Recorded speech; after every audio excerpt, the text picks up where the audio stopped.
Bonjour et bienvenue dans le Attends, je t'ai pas pris. Mais attends, je le fais moi déjà. Bonjour. Bonjour. Bonjour et bienvenue dans le Pipo Trottoir.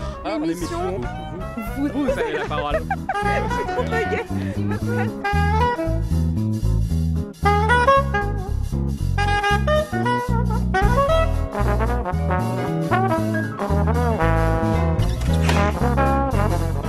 Chers Français, chers Sciences Pistes, l'heure est grave.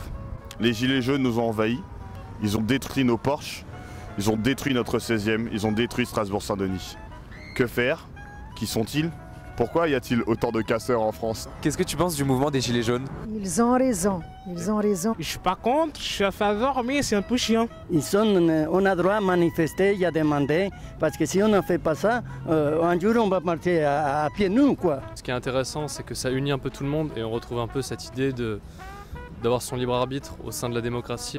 Pour le fond, je comprends totalement le fait qu'il y ait des revendications, etc. Mais la forme, ça va pas du tout. La manifestation a fait beaucoup de dégâts. Je pense qu'ils pourraient manifester plus pacifiquement. Si on ne manifeste pas et on se laisse faire, il n'y a pas un gouvernement ni de droite ni de gauche qui fera quelque chose pour les personnes qu'on a besoin. Est-ce que vous aussi, samedi dernier, on vous a renversé votre Porsche? Non, ils ont rien fait, donc Votre Porsche, elle est restée en bon état? c'est bon état. Non, il n'y a pas de souci.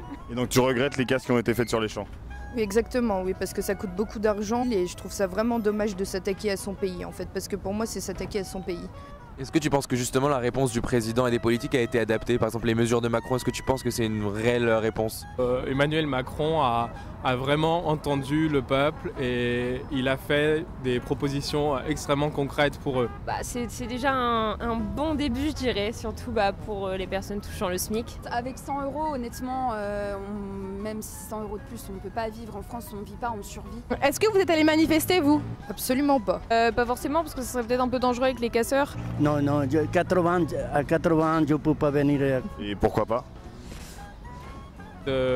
On soutient les idées, on les comprend, mais on vit pas la même chose en fait, tout simplement, on vit pas la même chose. On va faire un petit jeu.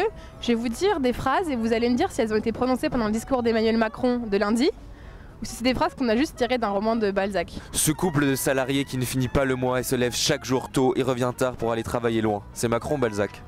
Balzac.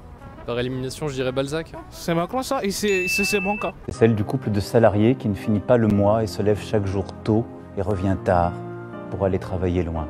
Ces pauvres femmes qui font jeûner leurs enfants et grappillent pour avoir une robe. Balzac.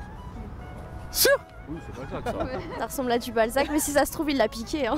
Emmanuel Macron. Ah, c'est Macron. Ouais, c'est Macron, ouais. Eh ben c'est Balzac.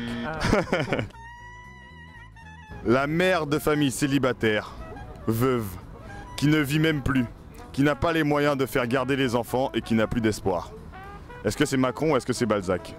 Je dirais Balzac parce que ça paraît trop, ouais, je dirais Balzac. Ouais, c'est Balzac, je pense. C'est celle de la mère de famille, célibataire, veuve ou divorcée qui ne vit même plus, qui n'a pas les moyens de faire garder les enfants et d'améliorer ses fins de mois. Ces femmes de courage, pour la première fois, disant leur détresse.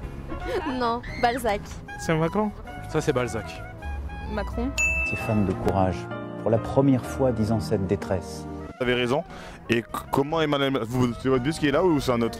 C'est celui-là? Bon bah je vous laisse, allez-y.